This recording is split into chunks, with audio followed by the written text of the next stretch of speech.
ini saya akan sampaikan satu rahasia yang harus kita ketahui untuk menyambut kedatangan Tuhan, untuk menyambut rapture atau pengangkatan atau harpazo.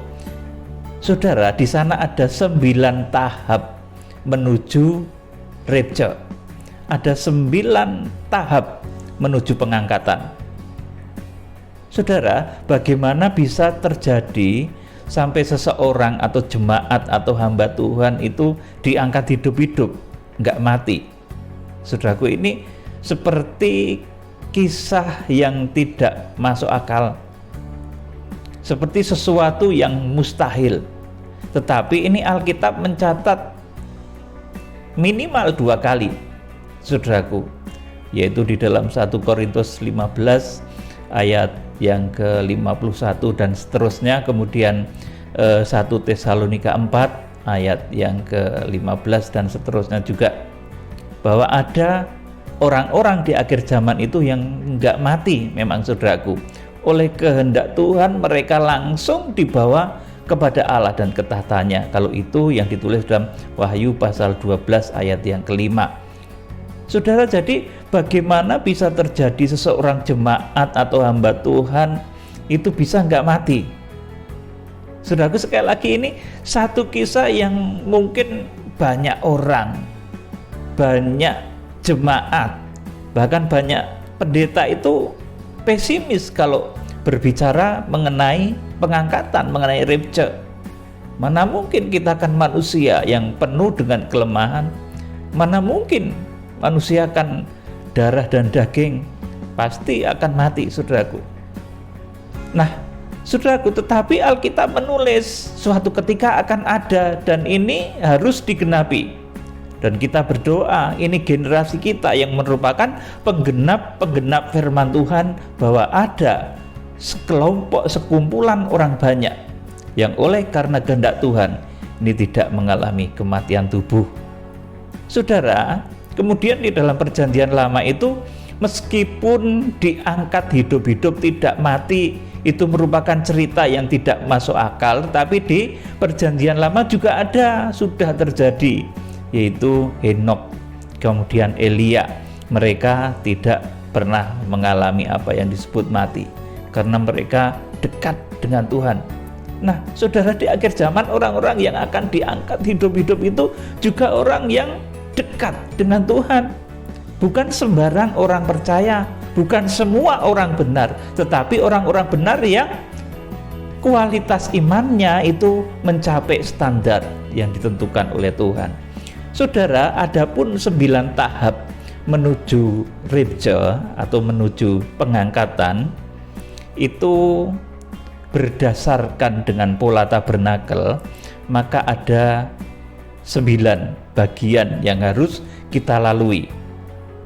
Kalau saudara ingin menjadi orang-orang yang sakti, dalam tanda kutip ya, ini bukan seperti saktinya orang dunia, tetapi karena saudara itu ketika nanti harpazo, saudara memang diangkat, itu saudara itu terbang.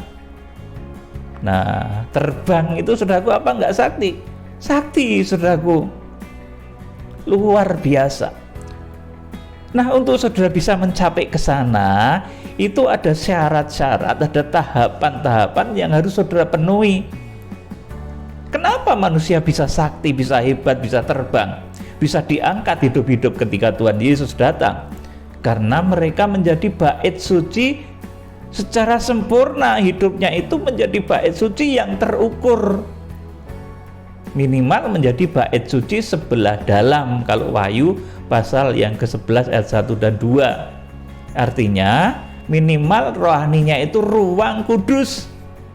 Nah, saudara, nanti saya terangkan, kalau saudara itu rohaninya pelataran, ya tidak akan bisa ikut diungsikan, apalagi harpazo, tidak bisa, saudaraku.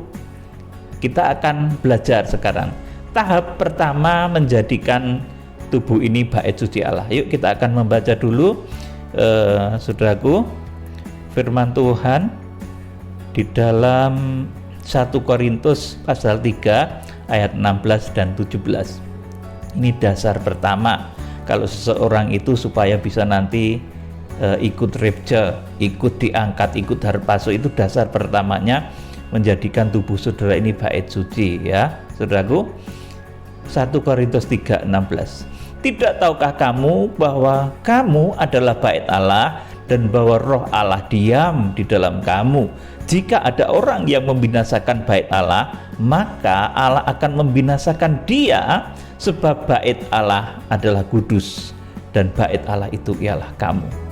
Saudara bisa diangkat, kemudian saudara bisa, saya katakan tadi, sakti, saudaraku terbang, itu karena saudara menjadi bait Allah. Bait Allah itu apa saudaraku? Itu tempat kediaman raja. Roh Kudus itu raja. Roh Kudus itu raja maha besar yang berkenan bertahta di dalam hidup kita. Itu namanya Roh Kudus. Dan orang yang hidupnya menjadi tahta Roh Kudus itu adalah orang-orang yang percaya kepada Tuhan Yesus Kristus. Saudaraku yang dikasihi Tuhan, kembali kepada tahapan-tahapan yang harus kita penuhi kalau kita nanti ingin harpazo. Kalau saudara rindu, bukan ingin ya, kalau ingin tuh seperti kita berambisi begitu ya saudaraku. Kalau saudara rindu supaya bisa mencapai tingkatan ini, paling tidak diungsikan ketika masa antikris itu terjadi. Atau kalau saudara lebih luar biasa lagi oleh kemurahan Tuhan, sudah bisa diangkat atau harpazo atau rapture. Jadi beda ya antara diungsikan dengan yang langsung dibawa kepada Allah dan ketahtanya, itu beda. Semua diterangkan di Wahyu pasal 12.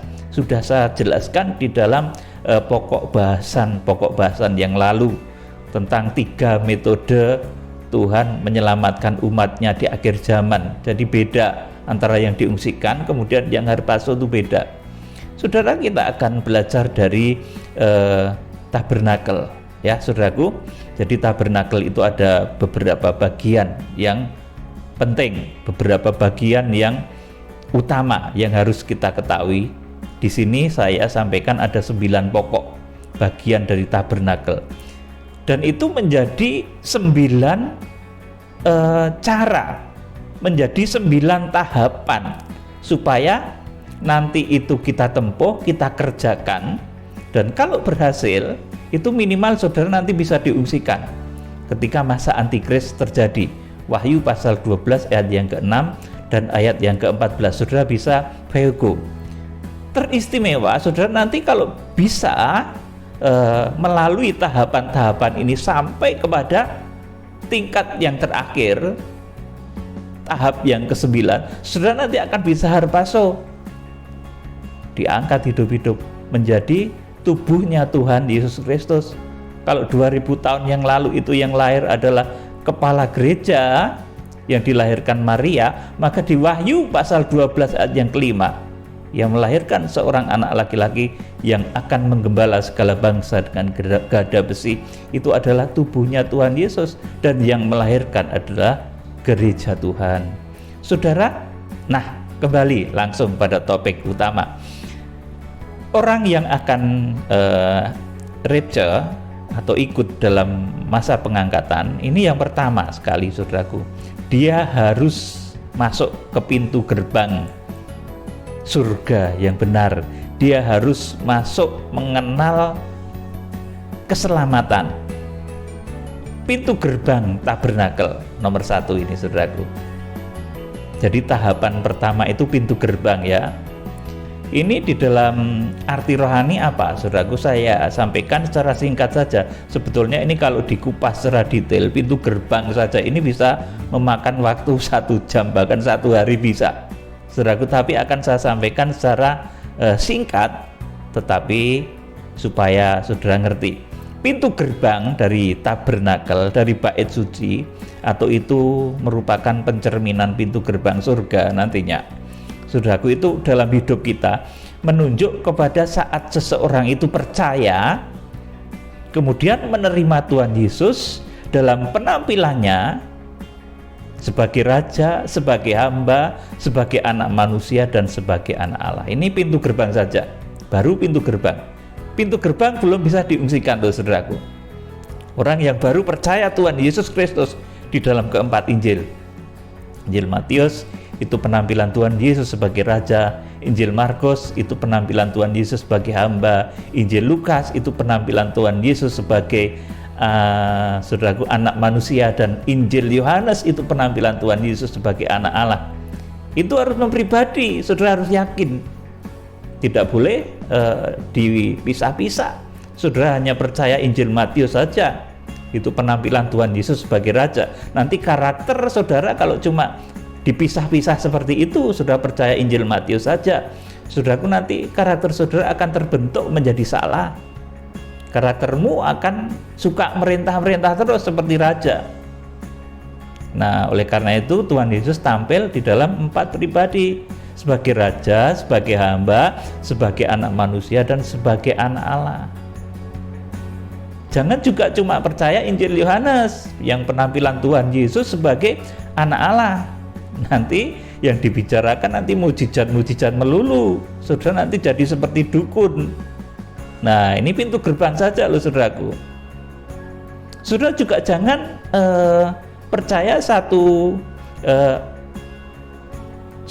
penampilan Tuhan di dalam Injil Markus, itu penampilan Tuhan sebagai hamba. Kalau saudara nanti terbentuk percaya kepada satu bagian saja, nanti hidupmu, karaktermu akan terus-terusan seperti hamba. Saudara nggak akan bisa berkembang seperti hamba. Yang penting kan selamat, yang penting melayani miskin, tidak apa-apa ya saudara, nanti betul-betul miskin terus, saudaraku. Itu salah bentuk, saudaraku. Saudara juga nggak bisa saudara percaya Injil Lukas saja penampilan Tuhan Yesus sebagai anak manusia. Nanti saudara menjadi sentimental mendengar sedikit lagu yang sekiranya itu membuat ternyuh, dikit-dikit nangis, saudaraku, dikit-dikit ketawa, bahagia sedikit ketawa, sedih sedikit nangis. Itu salah bentuk, saudaraku. Oleh karena itu, orang Kristen yang pintu gerbangnya benar, itu dia harus menerima Tuhan Yesus dan percaya kepada Tuhan Yesus di dalam keempat penampilannya, Raja, hamba, anak manusia, dan anak Allah. Jangan sampai menjadi orang yang salah bentuk, menjadi raja terus, saudaraku, nanti sukanya merintah-merintah jadi orang Kristen, menjadi hamba terus, saudara nggak bisa berkembang, nanti mental saudara kerdil. Menjadi anak manusia terus, nanti saudara jadi sentimental, sedikit-sedikit tersinggung, sedikit-sedikit marah, sedikit-sedikit ketawa. Kalau mendapat kebahagiaan dikit ketawa-ketawa, tapi mendapat ujian sedikit nangisnya 7 hari 7 malam. Salah bentuk rohani saudara. Atau saudara percaya satu bab saja, yaitu Injil Yohanes, nanti saudara terbentuk menjadi orang yang terus-terusan bicara masalah mujizat. Nanti saudara jadi kayak dukun, saudaraku. Jadi saudara harus seimbang ya, percaya 4 Injil. Ini pintu gerbang, masih pintu gerbang. Pintu gerbang saja percaya 4 Injil, percaya Tuhan Yesus, itu saudara belum bisa diungsikan. Nah, kemudian yang kedua, ini tahap yang kedua menuju reja. Ini mezbah korban bakaran. Setelah seseorang itu masuk di dalam tabernakel atau bait suci, itu benda pertama yang akan dilihat adalah mezbah korban bakaran. Nah, saudaraku, mezbah korban bakar ini kalau didetailkan juga bisa makan waktu 2 jam, saudaraku. Bisa makan waktu sehari, bahkan kalau diseminarkan khusus mengenai mezbah korban bakaran itu bisa, saudaraku. Tetapi saya sampaikan juga dengan singkat saja supaya saudara ngerti. Mezbah korban bakaran itu di dalam kehidupan rohani kita itu menunjuk kepada penghargaan kita, penghargaan jemaat yang sudah percaya tadi kepada pengorbanan Tuhan Yesus di kayu salib. Jadi menghargai kematian Tuhan Yesus di kayu salib serta mengaplikasikannya dalam hidupnya. Kalau sudah menghargai kematian Tuhan Yesus di kayu salib, dia akan bertobat dari dosa-dosanya. Manusia mulai betul-betul bertobat. Dan sebagai wujud dari aplikasi pengertiannya terhadap pengorbanan Tuhan Yesus Kristus itu, maka dia akan mulai mengerti berkorban untuk pekerjaan Tuhan, Saudaraku, jadi mesbah korban bakaran ini dahsyat. Saat seseorang pertama menghargai korban Kristus, mengerti pengorbanan Tuhan Yesus Kristus di kayu salib, mengaplikasikannya dalam hidupnya, dia bertobat dari dosa-dosanya dan bisa mulai berkorban bagi pekerjaan Tuhan. Ini mesbah korban bakaran itu mesbah Tuhan, saudaraku. Saudaraku, jadi ini yang kedua. Tahapan menuju Repja, ini tahapan yang kedua, itu mesbah korban bakaran.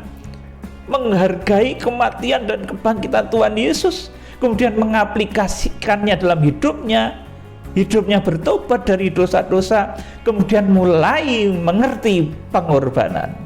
Ayo, topang pekerjaan Tuhan, topang pekerjaan Tuhan. Itu orang yang mulai masuk di daerah pelataran, yang tepatnya itu posisinya di mesbah korban bakaran. Ini belum bisa diungsikan juga loh, saudaraku. Nanti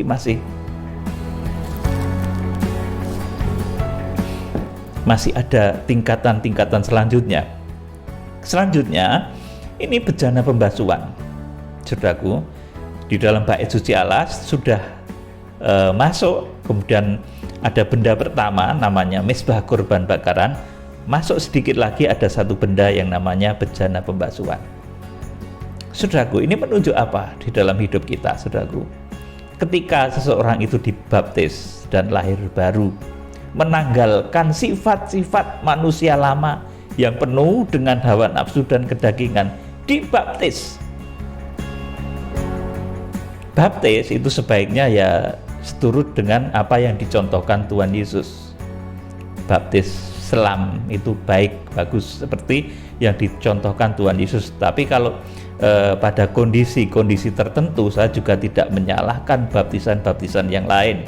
Ya saudaraku, Tuhan yang melihat, saudaraku, Tuhan yang mengerti isi hati manusia.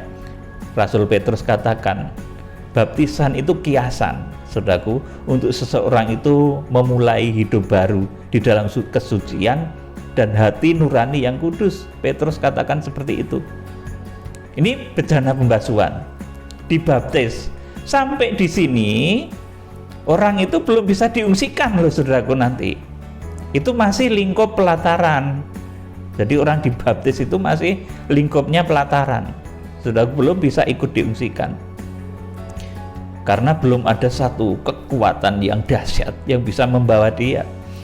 Kemudian sesudah bejana pembasuhan, ini nomor 3 ya, bejana pembasuhan. Nomor 4, ini pintu kemah suci.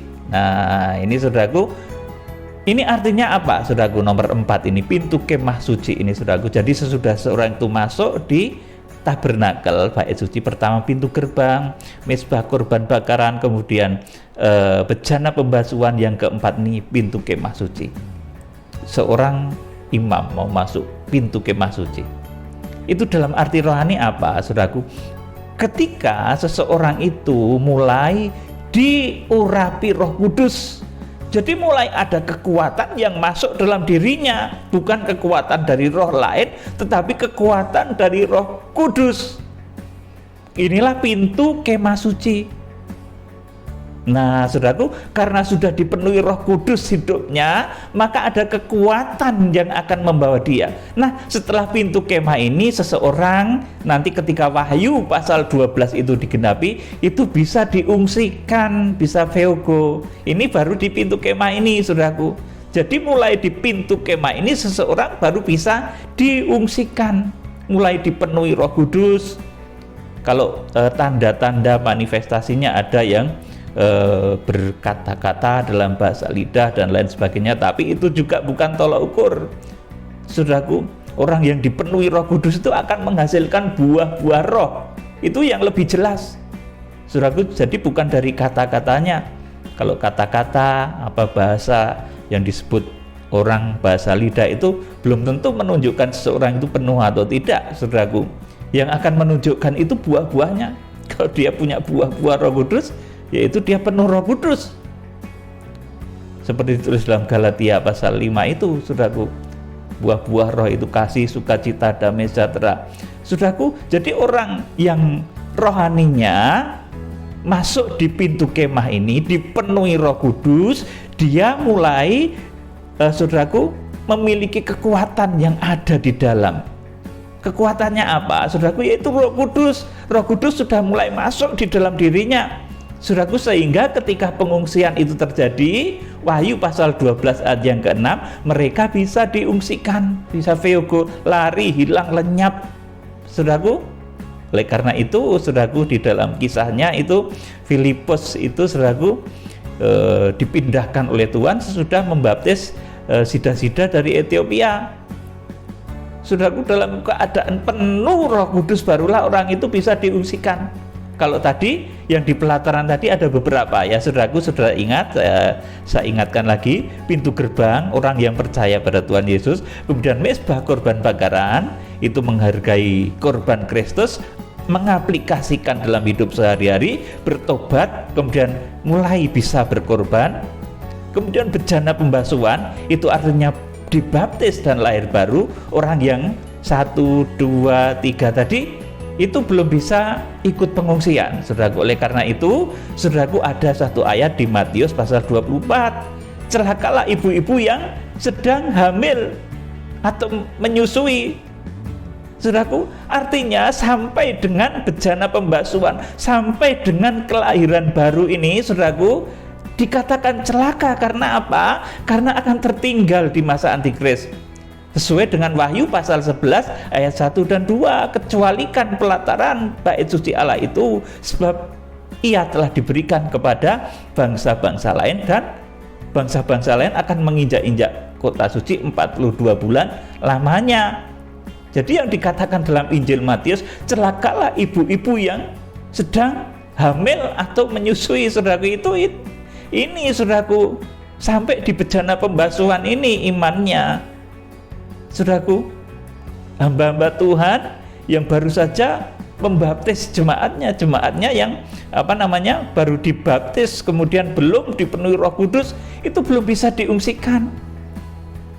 Ingat itu Filipus, saudaraku, itu dia dibawa oleh kuasa Allah dari Gaza ke Asdod itu sesudah membaptis sida-sida dari Ethiopia, artinya dalam suasana penuh Roh Kudus itu, saudaraku. Nah, orang yang bisa diungsikan itu orang yang sudah dipenuhi Roh Kudus. Itu pintu kemah suci. Ini tingkat yang keempat dari tadi, saudaraku, tahapan menuju kepada rapture. Tingkat yang keempat ini, yaitu pintu kemah suci atau dipenuhi Roh Kudus, ini orang baru bisa ikut pengungsian. Saudara, kemudian, saudaraku, sesudah seseorang imam itu masuk di dalam bait suci, masuk di pintu kemah suci, maka kemudian dia akan melihat satu benda yang namanya pelita emas. Saudaraku, pelita emas ini artinya apa dalam hidup saudara, dalam hidup kita? Pelita emas ini secara garis besarnya, ini kalau disetadikan, pelita emas ini juga bisa memakan waktu sehari ya, saudaraku, tetapi saya sampaikan kilat saja. Saudaraku, saya senang sampaikan yang kilat tapi jelas tuh senang daripada muter-muter nggak jelas. Saudaraku, pelita emas itu artinya, saudaraku, ketika seseorang itu bersekutu erat dengan Roh Kudus dan kuasanya, dengar-dengaran dengan suara Roh Kudus. Oleh karena itu dalam kitab Wahyu pasal yang kedua dan pasal yang ketiga kepada ketujuh jemaat itu, Tuhan berulang kali, dengarkanlah apa yang dikatakan Roh kepada jemaat-jemaat. Saudaraku, Roh itu nggak punya mulut, saudaraku, maka saudara mendengarnya juga harus pakai telinga hati. Ketika saudara baca Wahyu pasal 2 dan 3, dengarkan apa yang dikatakan oleh Roh. Saudaraku, Roh itu ngomongnya seperti apa? Roh itu nggak punya mulut. Saudara kalau mendengar suara Roh itu harus pakai hati. Nah, saudara ngerti kan? Jadi yang sebut suara Roh itu bukan suaranya orang yang sering berkata, oh aku dapat penglihatan, aku dapat visi, aku dapat. Bukan seperti itu. Suara Roh itu nggak punya mulut, saudaraku. Roh itu saudara dengar dengan hati. Nah, ini orang yang imannya sampai kepada pelita emas, bersekutu erat dengan Roh Kudus, mendengarkan suara Roh Kudus, kemudian dia juga dipenuhi dengan berbagai karunia Roh Kudus. Ada karunia kesembuhan, menyembuhkan orang, saudaraku, mendoakan, kemudian orang yang didoakan itu sembuh. Itu karunia Roh Kudus. Ada karunia lagi hikmat, karunia makrifat, saudaraku. Jadi orang yang berada di pelita emas itu orang yang mulai bersekutu erat dengan Roh Kudus, mendengarkan suara Roh, dipenuhi dengan berbagai karunia Roh. Ini juga diungsikan orang yang di sini nanti, saudaraku. Ketika Wahyu pasal 12 itu digenapi, ketika masa antikris terjadi, nanti orang-orang ini diungsikan yang mencapai pelita emas ini. Kemudian sesudah pelita emas, saudaraku, itu seorang imam yang masuk di bait suci juga akan melihat satu tempat yang namanya meja roti sajian, di mana di sana ada dua susun roti, ya, masing-masing susun itu terdiri dari 6 ketul dan 6 ketul. Jadi saudaraku, kalau dijajarkan itu membentuk angka 6 dan 6. Itu menunjuk kepada bilangan Alkitab kita. Alkitab kita itu ada 66 bagian, dari Kejadian sampai dengan Maleaki. Dari 4 Injil sampai dengan kitab Wahyu semuanya ada 66 bagian. Nah, saudaraku, orang yang rohaninya sampai kepada meja roti sajian itu orang yang cinta kepada firman Tuhan, bersekutu erat dengan firman Tuhan dan pembukaan rahasia firman Tuhan. Kalau ketika seseorang itu masih di halaman, kalau membaca firman itu rasanya ngantuk, mendengar pembukaan rahasia firman itu rasanya ngantuk. Tetapi ketika seseorang itu mulai masuk di dalam tingkatan rohani bait suci Allah, dia mulai melihat, mulai bersatu, bersekutu dengan meja roti sajian, dengan roti sajian. Mereka kalau baca firman itu senang, saudaraku, karena kepadanya akan diungkapkan rahasia-rahasia baru, pembukaan rahasia firman yang selalu baru, saudaraku. Nah, orang yang tingkatan imannya, tahapan imannya itu sampai di meja roti sajian ini, nanti ketika Wahyu pasal 12 juga diungsikan. Veugo Wahyu pasal 12 ayat yang ke-6 dan ayat yang ke-14 itu. Saudara, kemudian tahapan ke-7 untuk menuju reja itu mesbah dupa.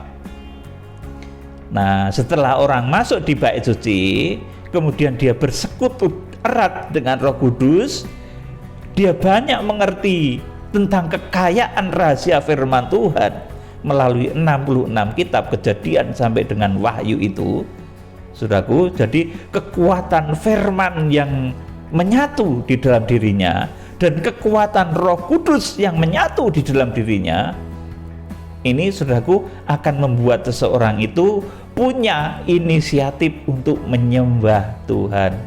Jadi menyembah Tuhan itu harusnya merupakan inisiatif yang timbul dari dalam diri setiap orang yang rohaninya mencapai mesbah dupa. Jadi kalau sembahyang nggak usah disuruh-suruh, ya saudaraku. Ini karakter orang yang berada di level rohani atau tingkatan rohani mesbah dupa. Itu kalau sembahyang nggak usah nunggu disuruh-suruh, tahu sendiri mengambil waktu yang tepat. Ini ciri orang yang ada di mesbah dupa, menyembah Tuhan, menyembah Tuhan dan menaikkan syafaat bagi sesama. Saudara, kenapa demikian toh, saudaraku? Menyembah Tuhan, loh, Tuhan itu tidak rugi. Kalau tidak disembah itu nggak rugi Tuhan, saudaraku. Seperti berulang kali saya sampaikan, kalau saudara nggak nyembah Tuhan tuh Tuhan nggak rugi sedikit pun, yang rugi saudara sendiri.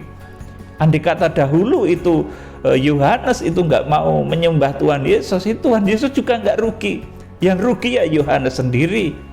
Oleh karena itu, orang yang rohaninya mencapai tahapan, saudaraku, mencapai level mesbah dupa ini, saudaraku, dia akan memiliki hasrat, kerinduan untuk menyembah kepada Tuhan dan menaikkan syafaat terhadap sesama. Jadi mesbah dupa ini ibarat begitu, saudaraku, ini kalau permisalan di dalam Kidung Agung yang dituliskan oleh seorang raja yang bijaksana luar biasa itu, saudaraku, itu digambarkan kalau mempelai itu ibarat sudah mulai memiliki buah dada itu mulai menumbuhkan, mulai memiliki saudaraku hasrat kasih kepada Allah dan kepada sesama. Ibaratnya gitu, mempelai mulai tumbuh buah dadanya. Kalau di dalam Kidung Agung itu, Kidung Agung yang pasal-pasal terakhir itu ya, mempelai dan adik perempuannya, kalau dia belum memiliki kasih di dalam dadanya, dia itu belum masuk di dalam mesbah dupa ini. Dia belum memiliki hasrat untuk menyembah Tuhan, sembahyang harus diperintah-perintah. Itu ibarat mempelai gitu, mempelai yang tidak memiliki kasih. Saudara, tingkat ketujuh ini pun nanti ketika Wahyu pasal 12 ayat yang ke-6 dan ayat yang ke-14 digenapi, ini juga tetap masih diungsikan, saudaraku. Kemudian ini tingkat yang ketujuh ya, tahap yang ketujuh ini mesbah dupa punya inisiatif menyembah Tuhan. Kemudian tahapan yang ke-8, nah ini hampir harpaso. Kalau hampir harpaso itu ini 8 ini, saudaraku. Pintu tirai Maha Kudus. Ini adalah puasa batiniah ya, saudaraku. Jadi ini berat, saudaraku. Orang yang bisa melakukan ini luar biasa. Sudah melalui ke 7 tahap sebelumnya tadi. Orang yang masuk di dalam level rohani pintu tirai Maha Kudus itu tentunya sudah melalui 7 tingkat yang di bawahnya tadi. Percaya, bertobat, dibaptis, penuh Roh Kudus, penuh firman, penuh karunia, kemudian bisa menyembah di dalam roh dan kebenaran, memiliki inisiatif menyembah Tuhan dan menaikkan syafaat, saudaraku. Kemudian di pintu tirai Maha Kudus ini orang akan bisa merobek keinginan hawa nafsu daging, perobekkan tirai hawa nafsu daging.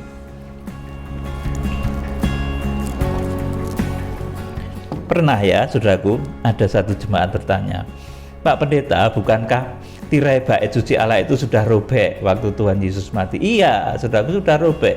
Itu dari pihak Tuhan, sudah memberikan contoh. Kemudian dari pihak kita sebagai jemaat, saudaraku, cinta itu harus berimbang. Kita juga harus belajar merobek tirai daging. Dengan cara apa, saudaraku? Dengan cara puasa batiniah seperti yang ditulis Yesaya 58 ayat 6 sampai 7. Ini dahsyat kalau orang bisa melakukannya. Yuk, saya akan baca. Ini contoh dari perobekan tirai daging, atau ini tingkatan iman pintu tirai Maha Kudus. Yesaya pasal 58 ayat 6 dan 7 dan selanjutnya. Berpuasa yang ku kehendaki ialah supaya engkau membuka belenggu-belenggu kelaliman dan melepaskan tali-taliku, supaya engkau memerdekakan orang yang teraniaya dan mematahkan setiapku. Jadi berpuasa, merobek tirai, masuk di tingkatan rohani pintu tirai ini orang-orang yang bisa membuka belenggu-belenggu kelaliman, tidak melakukan penindasan-penindasan, melepaskan tali-taliku, kemudian memerdekakan orang yang teraniaya dan mematahkan setiapku. Ayat 7, supaya engkau memecah-mecah rotimu bagi orang yang lapar. Nah, saudaraku, kita memecah-mecah roti kita banyak memberi. Kemudian, saudaraku, dan membawa ke rumahmu orang miskin yang tidak punya rumah, dan apabila engkau melihat orang telanjang, supaya engkau memberi dia pakaian dan tidak menyembunyikan diri terhadap saudaramu sendiri. Nah, ini menolong orang-orang, saudaraku, memberikan pertolongan dengan tulus kepada orang-orang. Kalau melihat orang telanjang itu ya dikasih pakaian, jangan malah hawa nafsunya naik. Kalau hawa nafsunya naik ya itu belum pintu tirai rohanimu. Melihat orang telanjang itu beri pakaian, saudaraku. Kemudian, saudaraku, ayat yang 8, lihat ini, saudaraku. Pada waktu itu terangmu akan merekah seperti fajar dan lukamu akan pulih dengan segera. Kebenaran menjadi barisan depanmu dan kemuliaan Tuhan barisan belakangmu. Pada waktu itu engkau akan memanggil dan Tuhan akan menjawab. Engkau akan berteriak minta tolong dan Ia akan berkata, ini aku, apabila engkau tidak lagi mengenakanku kepada sesamamu dan tidak lagi menunjuk-nunjuk orang dengan jari dan memfitnah. Apabila engkau menyerahkan kepada orang lapar apa yang kau inginkan sendiri. Nah, saudaraku, apa yang kita inginkan sendiri, saudaraku, kita kasihkan ke orang. Nah, itu saya pernah bersaksi ya kemarin, saudaraku. Kalau dulu itu saya senangnya itu ditraktir orang. Ya, waktu awal-awal pelayanan, kalau ditraktir orang itu saya pasti suka.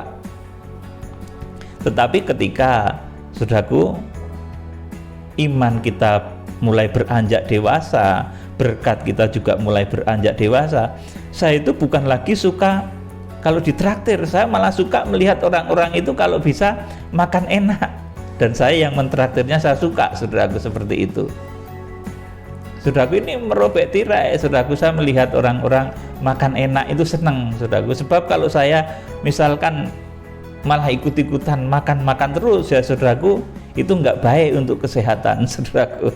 Jadi ketika saudara itu diberkati, itu kebahagiaanmu itu menjadi beda. Saudara semakin diberkati, kalau dulu waktu belum diberkati, kalau ditraktir tuh suka banget, saudaraku. Tapi kalau saudara itu diberkati, mulai berkatmu itu banyak, saudaraku, saudara akan mengalami hal seperti ini. Kalau kita misalkan dalam jamuan makan, kita akan senang melihat orang-orang lain tuh makan enak, saudaraku, bisa orang-orang lain tuh bisa bergembira. Sedangkan kita sendiri nggak akan terlalu banyak makan di dalam jamuan itu, saudaraku, paling minum sedikit sama buah begitu, saudaraku. Jadi kebahagiaan orang itu beda-beda ya, saudaraku. Kebahagiaan orang di pintu gerbang tadi ya kalau ditraktir senang, tapi kebahagiaan orang yang di pintu tirai itu kalau memberi itu senang. Saudara, ini ciri kalau saudara mulai memahami pintu tirai. Pintu tirai itu merobek kedagingan. Memberi persembahan kepada pekerjaan Tuhan itu juga senang. Enggak sakit, saudaraku.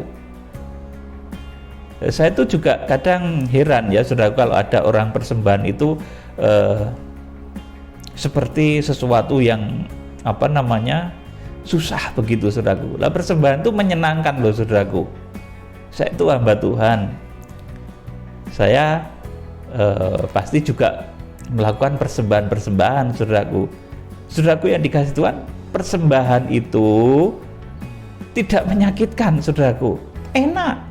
Berkorban itu enak. Saudara kalau mengerti tentang rahasia pintu tirai, bahwa berkorban itu enak. Saudara ngerti nggak?